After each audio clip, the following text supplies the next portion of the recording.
It was a quiet afternoon, one of those rare moments when everything seemed to slow down, when the weight of the world felt just a little bit lighter. My daughter and I were out for our usual walk, the kind we did when the weather was warm and the air was calm. She loved these walks. There was something about being outside, feeling the sun on her face, that made her smile brighter, her eyes gleaming with excitement. For a girl who had lived most of her life in a wheelchair, these small joys meant everything. They were a chance to feel like everyone else, to simply be. She sat in her wheelchair, her hands resting on the wheels, and I pushed gently, guiding her down the sidewalk. The neighborhood was peaceful, the kind of place where everyone knew everyone, where the quiet hum of everyday life played in the background. It was the perfect neighborhood, except for one thing: Karen. Karen lived 2 doors down, a self-appointed queen of the community. She was the kind of person who always had an opinion on how things should be, and if you didn't follow her rules, well, you quickly found yourself on her radar. But today wasn't about Karen. It was about us.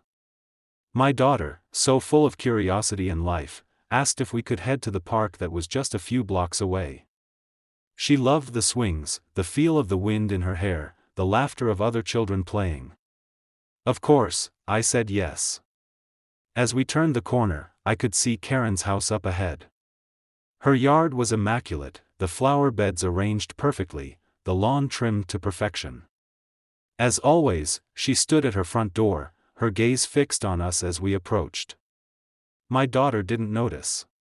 She was focused on the path ahead, her mind already lost in thoughts of the park. But I saw Karen, and a knot tightened in my stomach. She had a way of making everything feel like an obstacle, even a simple walk. My daughter, ever the optimist, waved at Karen, who was standing at her door. Karen gave a thin smile in return, the kind of smile that didn't reach her eyes. My daughter, completely unaware of the tension that hung in the air, asked, "Excuse me, Karen, could you please tell me how to get to the park from here?" Karen's response came with a shift in the air, a slight tightening of her jaw, a coldness creeping into her voice. But my daughter didn't pick up on it. She was just asking for directions, the simplest of requests. I held my breath, watching Karen's expression change.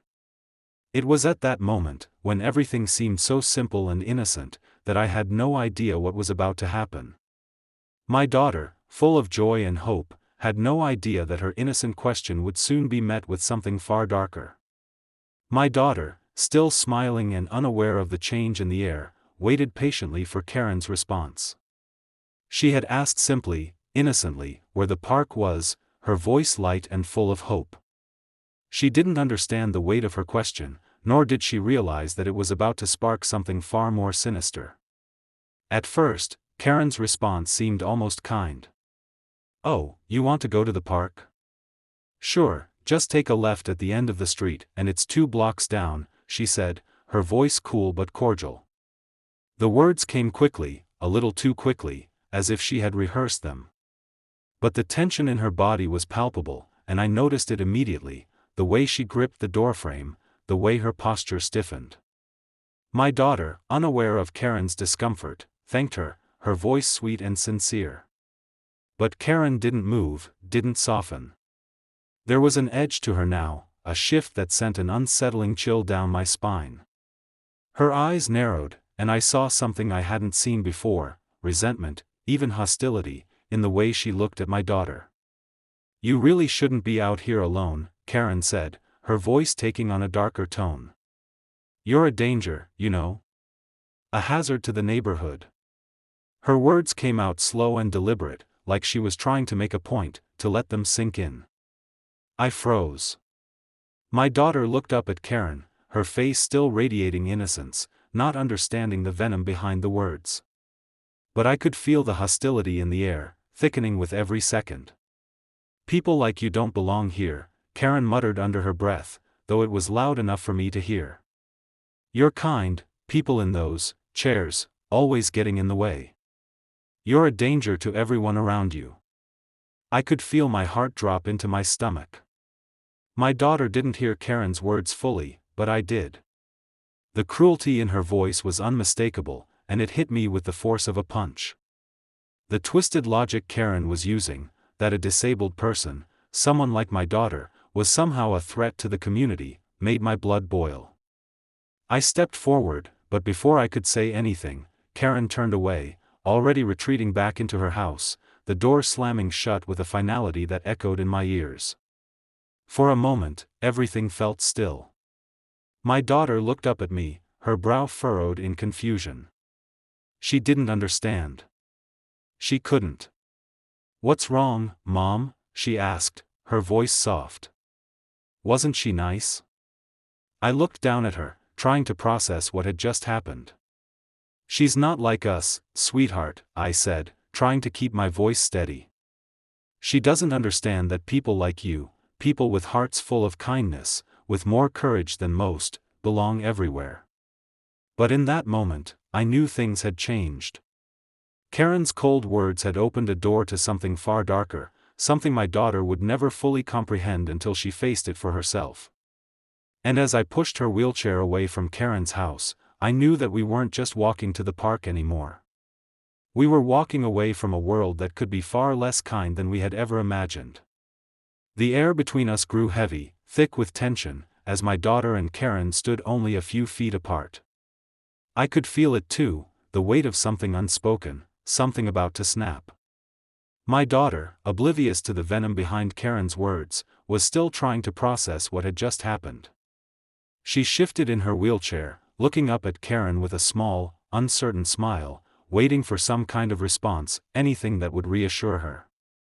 But Karen, standing rigid in her doorway, seemed to be getting angrier by the second. The smiles had faded. The kindness had evaporated, replaced by something colder, something more dangerous. "Do you really think you can just go around, asking people for help like you own the place?" Karen's voice was sharp now, the words cutting through the silence. "Karen, that's enough," I said, my voice trembling as I tried to step in, to shield my daughter from the storm that was brewing. But Karen wasn't listening to me. Her attention was fully fixed on my daughter, and I could see the malice in her eyes now, plain as day. "You don't belong here," she spat, taking a step forward. "You shouldn't be out in the open like this, asking for help. You're a threat." My daughter, still confused and uncomprehending, blinked up at Karen. I didn't mean any harm. I just needed directions," she said, her voice barely above a whisper. "I wasn't trying to cause trouble." But Karen's face twisted, her expression filled with rage. "People like you never understand," she muttered, her words laced with disdain. "You'll never fit in." My daughter's hands, gripping the armrests of her chair, began to shake ever so slightly, her unease becoming palpable. She didn't know how to react, what to say, or how to make this go away. But I knew. I knew something wasn't right, and I was already moving to get between them, to protect her. But I was too slow. Without any warning, Karen's hand jerked toward her jacket. The movement was so quick, so deliberate that it almost felt like it was in slow motion. My mind couldn't process it at first, the suddenness of it, the way her fingers closed around something metal. My breath caught in my throat as I saw the gleam of cold steel. Before I could shout, before I could even react, Karen had pulled out a gun and aimed it at my daughter. The world seemed to stop for a split second. My body went cold as I saw the fear flash in my daughter's eyes, eyes that were wide with shock and confusion. The next moment was a blur, a burst of sound, and then the sickening thud of a bullet tearing through the air. I didn't even see her move. 1 second, my daughter was standing there, asking for directions, her face still filled with that innocent hope, and the next, she was on the ground. Blood began to spill from her chest, staining her clothes in a dark, crimson pool. "No!" I screamed, rushing to her side, my heart crashing in my chest. My hands were shaking as I tried to stop the bleeding, my vision blurred with tears. The sound of my daughter's labored breathing, the gurgling, the pain in her eyes, it was all too much. "Mom. I'm scared," she whispered, her voice barely audible, but I could hear the fear in it, the disbelief. She didn't understand what was happening. She didn't know why Karen, someone who had seemed so harmless just moments ago, had turned into a monster. Karen stood there, still holding the gun, her face as cold and emotionless as ever. Her eyes showed no remorse, no regret. She didn't flinch, didn't hesitate. And that was when I realized, this wasn't a fight. This wasn't even an argument. It was cold-blooded murder. I could hear my own screams, but they felt distant, like they were coming from someone else. Everything was spinning, my hands slick with my daughter's blood, her life slipping away with every second. The world around me began to blur, and all I could think was, how? How could someone do this to an innocent child? How could Karen, who had lived beside us for so long, turn into this cold, heartless killer? I held my daughter close, my mind screaming for help, for someone, anyone, to come and stop this madness, but it was too late. Karen had already taken everything from us. I don't remember much about the first few seconds after it happened, just a blur of chaos, my world spinning in a way that I couldn't comprehend. My hands were shaking uncontrollably as I rushed to my daughter's side. Her body was limp in her chair, the blood soaking through her clothes in an all too familiar, warm rush that I could never forget. I grabbed her shoulders, trying to steady her, trying to bring her back. But it was all happening too fast. "Stay with me, sweetheart," I whispered, my voice breaking with panic. She looked at me, her eyes wide with fear, as if she didn't understand what was happening. But I could see the pain, the way she winced, the way she gasped for air as the blood flowed from the wound in her chest. "Mom, it hurts," she whimpered, her voice weak, barely audible. My heart shattered in my chest. "I know, baby, I know," I choked out, pressing my hands against the wound, trying to stop the bleeding. But it was no use. The blood kept coming, staining everything, spreading around her like an inescapable reminder of how quickly everything had changed. I could feel my own hands slipping in the blood, my thoughts racing but unable to focus. The only thing that mattered was keeping her alive. I screamed for help, my voice hoarse, desperate. "Somebody help. Please, someone help us." But the words felt empty, falling into a vacuum where no one could hear. No one was coming fast enough. And then I looked up. Karen. She was still standing there, like a ghost, watching everything unfold. Her face was cold, impassive, like nothing had even happened. She didn't move. She didn't flinch. She just stood there, her eyes unblinking, as if she was watching a scene unfold on television. I wanted to scream at her, to demand why, but I couldn't. My throat was too tight, my focus too consumed with my daughter's pain. But my eyes locked on Karen, and I saw it, nothing. No remorse, no guilt, not even fear. She didn't care. The sound of sirens grew louder, the wail of the approaching ambulance like a distant promise that help was on its way. But I couldn't wait. Every second felt like an eternity. I pressed harder on my daughter's wound, holding her close, whispering over and over, "Please don't leave me, please stay with me." As the paramedics arrived, they took over, but I stayed by her side, my hands still trembling as they worked to stabilize her. The world was a blur of flashing lights, the rush of people around me, and the distant hum of voices I could barely understand. The only thing I could focus on was my daughter, her eyes fluttering as she slipped in and out of consciousness, her breathing shallow and labored. Karen was still standing off to the side, her presence a cold, unfeeling weight in the room. She was watching everything, but it was like she was watching someone else's tragedy, like it wasn't real. The paramedics gave her no attention, and neither did I. But her cold detachment was a reminder of something darker, something deeper. What had she done? How could someone look at a child, a disabled child, and pull the trigger? How could she stand there, watching, as a life slipped away before her eyes? The paramedics finally managed to stabilize my daughter enough to get her to the hospital, but the fear, the anger, and the helplessness were suffocating. As they wheeled her away, I glanced back one last time at Karen. She was still there, unmoving, like she was waiting for someone to congratulate her on the chaos she had created. The sirens were like a thunderclap, cutting through the chaos and hanging heavy in the humid afternoon air. They grew louder and louder until, finally, red and blue lights flickered down the street, reflecting off the neighbors' windows and casting an eerie glow on the scene of the shooting. My hands were still stained with my daughter's blood, my heart pounding in my ears, when 2 patrol cars screeched to a halt. Uniformed officers jumped out, moving quickly but cautiously, their eyes scanning the area as if they were unsure what they'd find. One of them, a tall man with a neatly trimmed beard, headed straight for us. Another officer approached Karen, who was still standing on her porch as if nothing had happened, her arms folded across her chest. She looked calm, too calm, considering what she had just done. Even as the officers stepped toward her, she didn't flinch.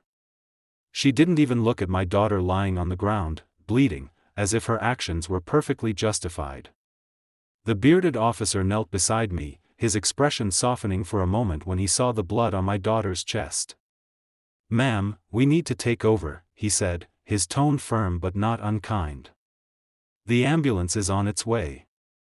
He reached for a set of medical gloves, pulling them on as he called out instructions to his partner. I nodded, my throat tight. "She needs help, please," I whispered, my voice barely holding together. I watched as he applied pressure to the wound, doing exactly what I had been doing for the last few minutes. It felt surreal, handing her over to a stranger in uniform. My hands were shaking, but I forced myself to step back, trusting that these strangers would care for her as I did. Meanwhile, Karen had already launched into her carefully crafted story. "Officer, thank goodness you're here," she said smoothly, her voice a practiced blend of relief and indignation. "I was afraid for my life." Karen nodded toward my daughter, came out of nowhere, rolling up to my house. I didn't know what she wanted. Her wheelchair, well, it's motorized, and it was coming straight at me. I had no choice but to protect myself. Her tone was steady, her eyes clear. "If you didn't know better, you would think she was the victim here." She sounded so reasonable, so composed, that I could see the officers pause. They exchanged a glance that made my stomach clench.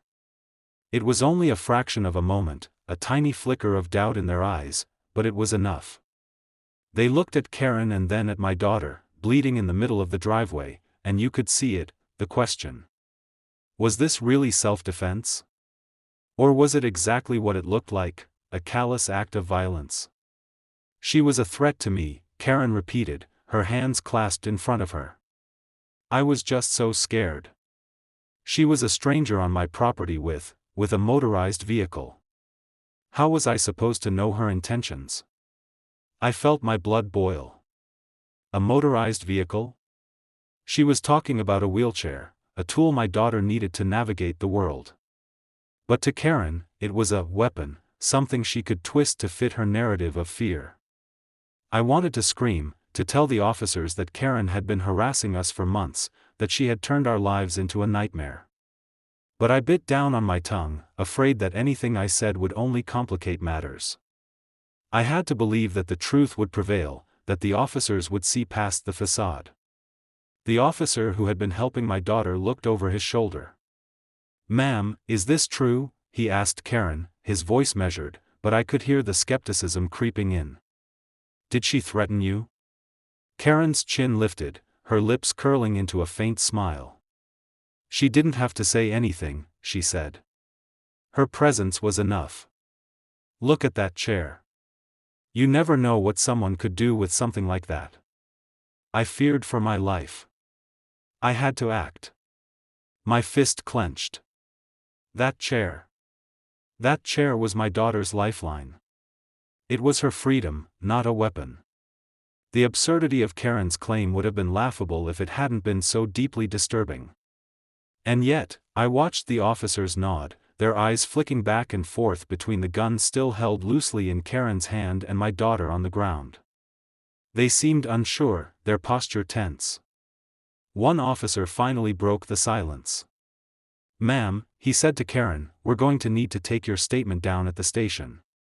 There was a softness in his tone that made my stomach twist. "But first, please hand me your weapon." Karen hesitated.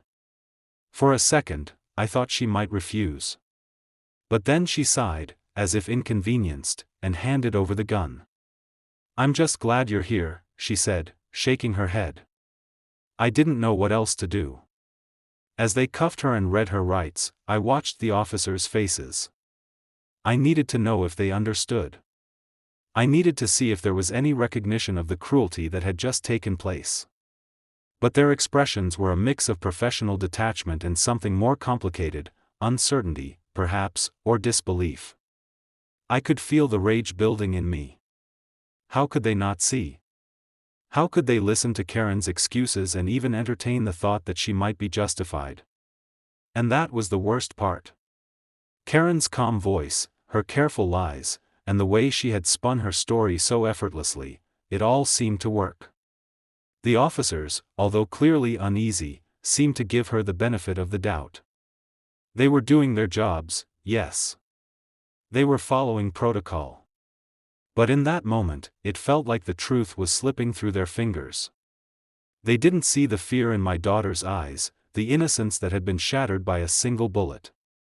They didn't see Karen for what she truly was, a killer. All they saw was a composed woman claiming self-defense.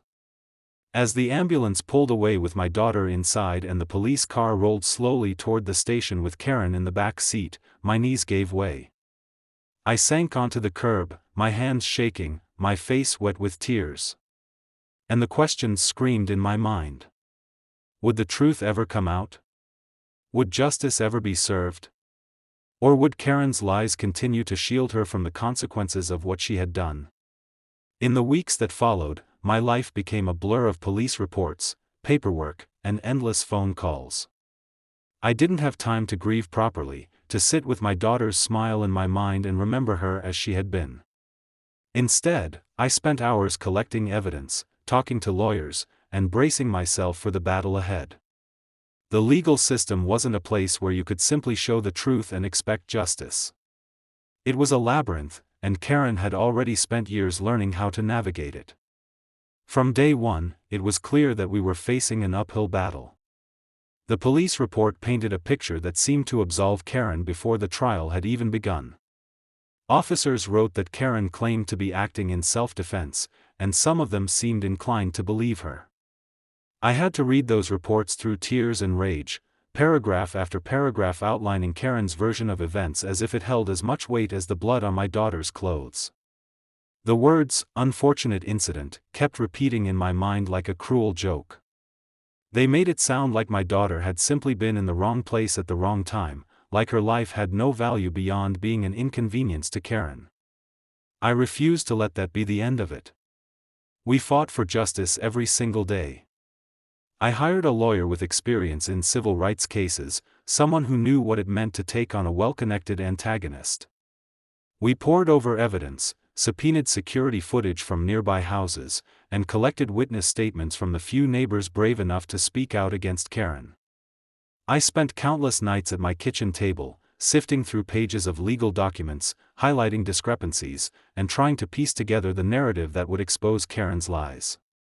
It wasn't just the legal battle that wore me down, it was the court of public opinion. Karen's supporters came out of the woodwork, defending her actions, parroting her claims that she had been afraid. They twisted my daughter's presence into something menacing, suggesting that a 16-year-old girl in a wheelchair could somehow be a threat to a grown woman. Some neighbors were emboldened by Karen's lies, whispering that maybe my daughter should have known better, that maybe it wasn't safe for her to be out in the neighborhood by herself. They painted her as the villain, my innocent, sweet daughter. The same girl whose biggest fear had been missing out on the swings at the park. Their words cut deeper than I thought possible. People I had waved hello to just weeks earlier now crossed the street when they saw me. The warmth I had once felt in our community turned cold. Court appearances took on a surreal quality. We would sit in uncomfortable benches, waiting for our case to be called, while Karen sat across from us, flanked by her legal team. She always looked composed, perfectly put together, as if she were attending a tea party rather than a trial for attempted murder. Whenever her name was mentioned, she would lean over to whisper to her attorney, her eyes flickering over to me, calculating. In those moments, the mask slipped enough for me to see the coldness beneath her facade. She was fighting not just to avoid prison but to maintain her image, to continue living in a world where she held all the power.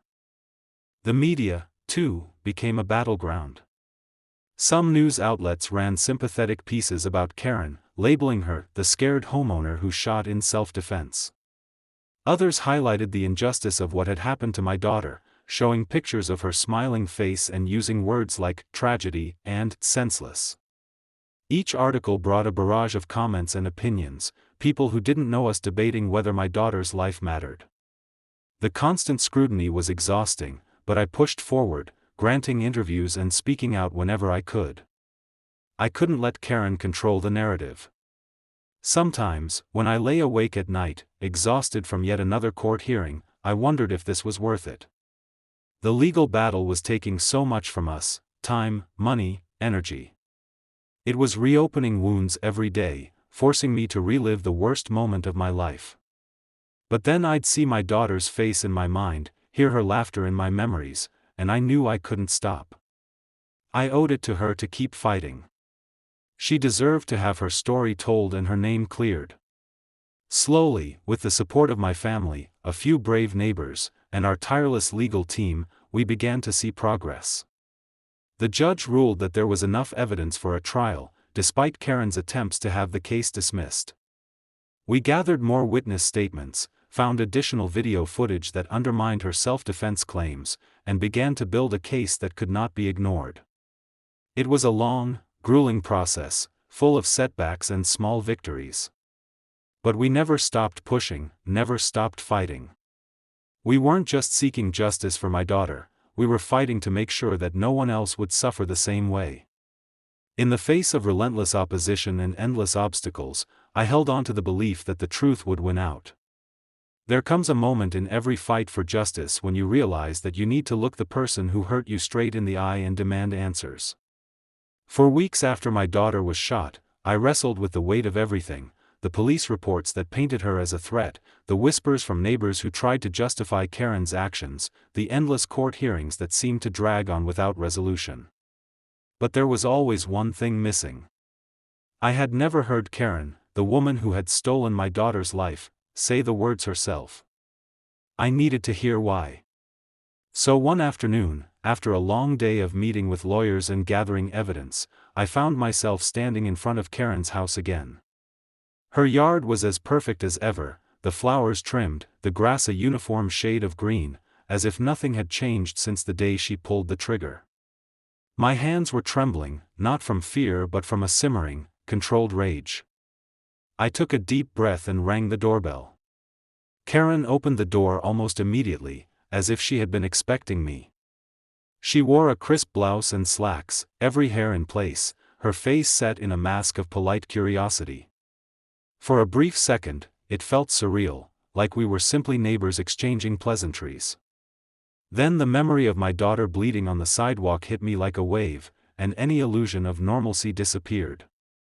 "What do you want?" Karen asked, her voice cool but not unkind.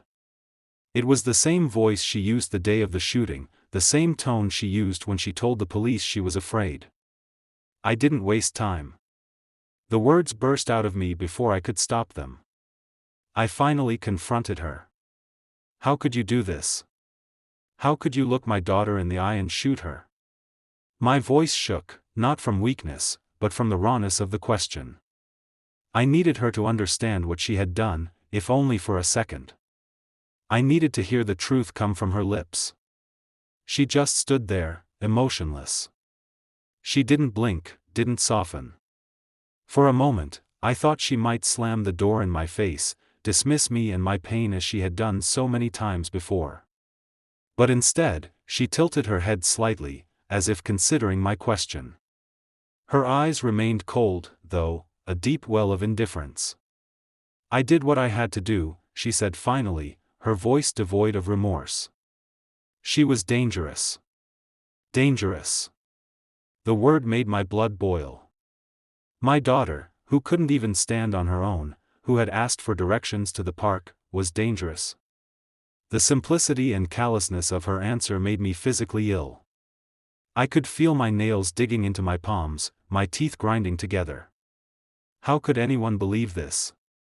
How could she? Dangerous?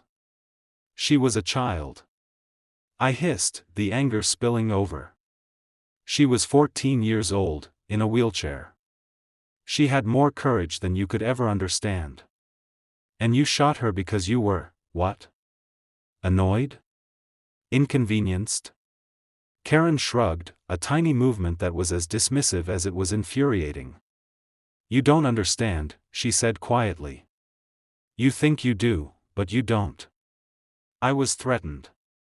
I feared for my life. That's all there is to it. It was like talking to a wall. There was no remorse, no acknowledgement of the life she had taken.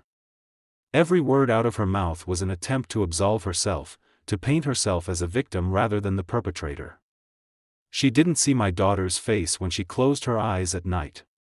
She didn't hear her laugh in her mind. To her, my daughter was an inconvenience, a threat, and she had done what she thought was necessary to protect her perfect, ordered world. I stood there, absorbing the full weight of her cruelty. It was in that moment that I truly understood, would never get an apology from her. I would never hear her say she was sorry or admit what she had done. She was too far gone, too entrenched in her narrative. She would go on telling herself that she was right, that she had been justified, no matter what evidence we put in front of her. As I walked away from Karen's house, I felt something shift inside me. Confronting her had been necessary, but I realized I had been looking for something that didn't exist.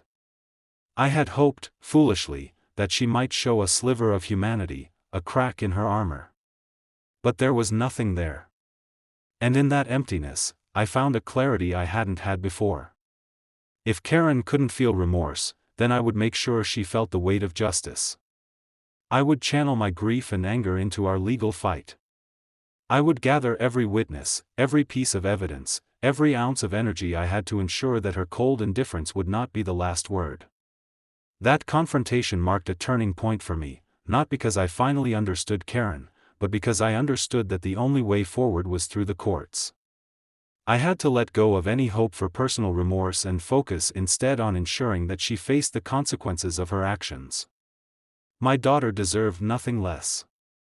The courthouse was a cold, imposing building, all gray stone and glass, a place that seemed to swallow you whole as soon as you stepped through the doors.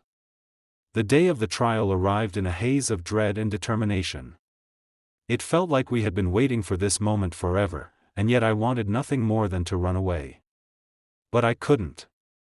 My daughter's memory was at stake, and I owed it to her to see this through. The courtroom was packed. The few wooden benches were filled with a mix of reporters, neighbors, and strangers who seemed to thrive on other people's tragedy. I saw familiar faces, people from the neighborhood who had once smiled at us in passing but now sat on Karen's side of the room, nodding along as her attorney set up his papers. Others were there for us, offering silent support with their presence. The judge entered, and the room rose. His gavel struck the wood, and the trial began. From the moment Karen's defense team took the floor, it was clear that they were prepared to twist everything. The lead defense attorney, a polished man in an expensive suit, stood and addressed the jury with a convincing tone of feigned sincerity. "Ladies and gentlemen, this is a case about fear," he began, his voice smooth. "Fear is a powerful thing. My client, Karen Williams, was terrified. Terrified of a threat that she did not fully understand. She took action because she believed her life was in danger. This case isn't about malice, it's about self-defense." My stomach churned. I had known they would try to paint Karen as the victim, but hearing it said out loud made my blood boil. Karen sat there looking meek, her hair pulled back, wearing a modest dress, her hands clasped in her lap. She looked every bit the part of a frightened neighbor, not the woman who had shot my daughter in cold blood. I wanted to scream. Instead, I clenched my fists and listened as the attorney continued, recounting Karen's version of the story, how she'd been threatened, how she'd feared for her life. He never once mentioned my daughter's name. She was the assailant or the wheelchair-bound individual. They dehumanized her at every turn. Then it was the prosecutor's turn. He stood up, his face steely with determination. "Fear does not justify murder," he said bluntly. Karen Williams did not act out of self-defense. She acted out of prejudice. She saw a young girl in a wheelchair and decided she didn't belong. This is not a case about fear. This is a case about a community leader who abused her power to exact violence. And we intend to prove that. He didn't mince words. He called witnesses, neighbors who had heard Karen complain about dangerous wheelchairs, and outsiders. A friend of mine, who had been near enough to hear part of the confrontation, took the stand and testified that Karen had shown no signs of fear before she pulled the trigger. The prosecutor showed the evidence we had painstakingly gathered: phone records, social media posts, surveillance footage that captured Karen pacing her porch moments before the shooting, her hand repeatedly reaching into her pocket. Every piece of evidence was designed to dismantle the defense's narrative of fear. When my turn came to testify, my legs felt like lead. I took a deep breath and looked at the jury. My daughter loved to be outside. She loved to swing at the park, I began, my voice trembling. The day she was shot, she wasn't a threat to anyone. She was a child asking for directions. Karen's lawyer did everything to make her look like the villain. They twisted every word I said, but I needed them to hear the truth. My daughter wasn't a threat. She was just a child, asking for directions. I told them about my daughter's courage, about her joy, about how her wheelchair was her independence, not a weapon. I told them about the coldness I saw in Karen's eyes when she pulled the trigger. The defense tried to trip me up, asked me if my daughter had ever felt unsafe, if maybe she had said something threatening. But the truth was on my side, and I would not let them twist it. Witness after witness took the stand. Some supported our story, others, Karen's allies, insisted that she had been terrified, that any of us would have done the same. One neighbor claimed my daughter had been rolling too fast, suggesting speed implied danger. Another said the wheelchair was modified, implying potential weaponization. It was absurd, but the defense used every angle they could to cast doubt. The trial dragged on. Each day brought new testimony, new legal arguments. Karen's lawyer tried to discredit the video evidence, claiming it didn't show the whole story. He suggested that the audio was missing context, that the angle didn't capture a hidden threat. He even tried to imply that maybe there was a malfunction in my daughter's wheelchair, something that made Karen think it was a weapon. The lengths to which they went to twist the narrative were disgusting. The prosecutor, though, was unrelenting. He cross-examined each witness with precision, cutting through the lies with facts. He reminded the jury of the timing, the fact that Karen had gone back into her house to get the gun. He repeated my daughter's name over and over, refusing to let her be dehumanized. He played the 911 call in which you could hear my screams, the panic in my voice, while Karen calmly recited her story about fearing for her life. It was raw and painful, but it was necessary. When closing arguments were made, both sides pulled out all the stops. Karen's attorney spoke of fear, of the need to protect oneself, of the chaos of the moment. He urged the jury to see his client as a woman cornered by a threat. The prosecutor stood tall, his voice firm. "This isn't about fear," he said. "This is about discrimination, about prejudice.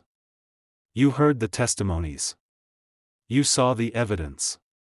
Karen Williams wasn't afraid, she was angry. She saw someone who didn't fit her vision of the neighborhood and decided to remove them. That is not self-defense. That is murder. The jury was sent to deliberate, and the tension in the courtroom became almost unbearable. I sat with my hands clasped, my mind racing. Every second felt like an eternity. Karen sat still, occasionally whispering to her lawyer, her expression unreadable. I stared straight ahead, refusing to meet her eye, focusing instead on the quiet hum of whispers and the heavy tick of the clock. I knew we had done everything we could. I had told the truth. The evidence was clear. Now it was up to 12 strangers to decide whether my daughter's life mattered. Hours passed. We waited. And as we waited, I felt every emotion under the sun: fear, hope, anger, exhaustion. The trial had been a nightmare. Karen's lawyer had done everything to make her look like the victim, twisting every word I said. But we had fought back with the truth. Now we could only hope that the truth would be enough. The minutes after the jury retired felt like hours.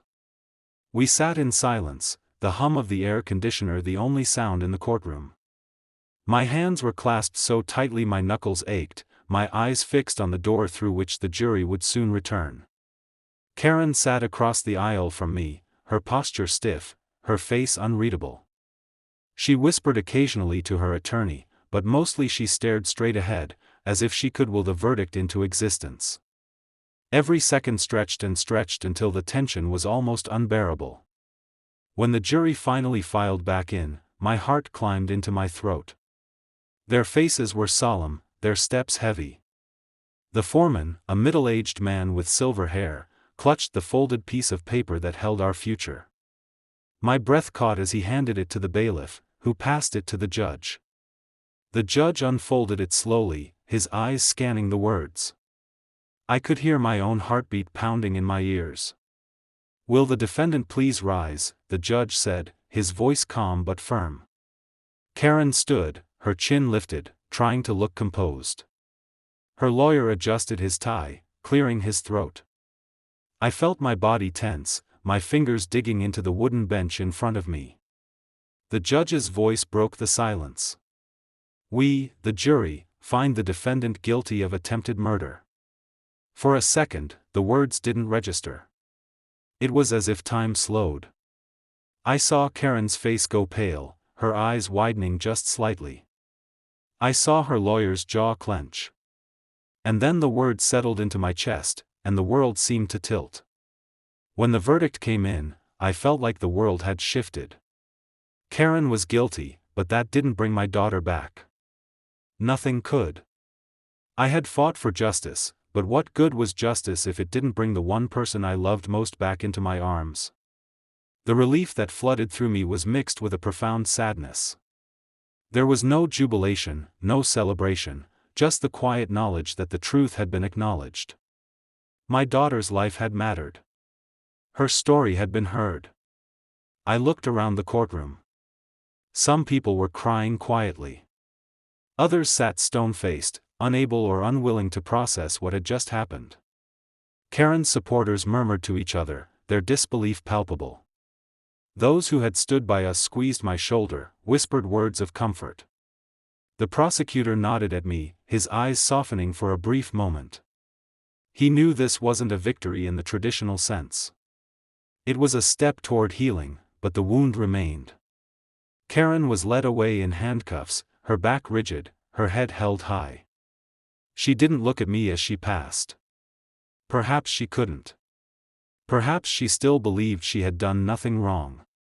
Or perhaps she finally understood the weight of what she had done. It didn't matter. She was going to face the consequences of her actions, at least in the eyes of the law. As we left the courtroom, the reality of what had happened began to sink in. The fight wasn't over, there would be appeals, sentencing, and the endless ache of living without my daughter. But for the first time since that awful day, I felt a small measure of peace. The truth had been recognized, and that was something. I stepped out into the bright sunlight, took a deep breath, and whispered my daughter's name to the wind, knowing she would never come back, but hoping she knew that we had done everything we could for her. The courthouse doors closed behind us, and for the first time in what felt like forever, I breathed in fresh air without feeling suffocated. The trial was over. Karen had been found guilty.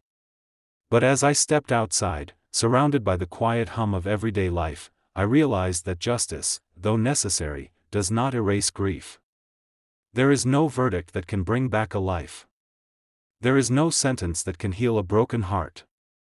The days and weeks that followed were a lesson in perseverance.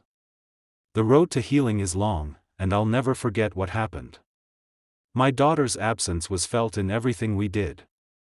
The chair at the dinner table, the empty swing at the park, the quiet house that once echoed with her laughter, all reminders of what had been stolen from us. At first, every memory brought a wave of pain so sharp it took my breath away. But slowly, those memories began to bring something else as well, a sense of gratitude for the time we had, for the love she brought into our lives. We took things one day at a time. I spent more afternoons in the park than I ever had before, not just because it was where my daughter had asked for directions that day, but because I needed to feel connected to her. I planted flowers in our yard in her favorite colors, bright and bold, and watched them bloom in a way that felt like a small piece of her was still with us. Each evening, I would sit outside, watching the sky change, and talk to her. It was a ritual that gave me solace, a way to keep her present in our lives. Our community began to shift as well. The neighborhood that had once been divided became more supportive.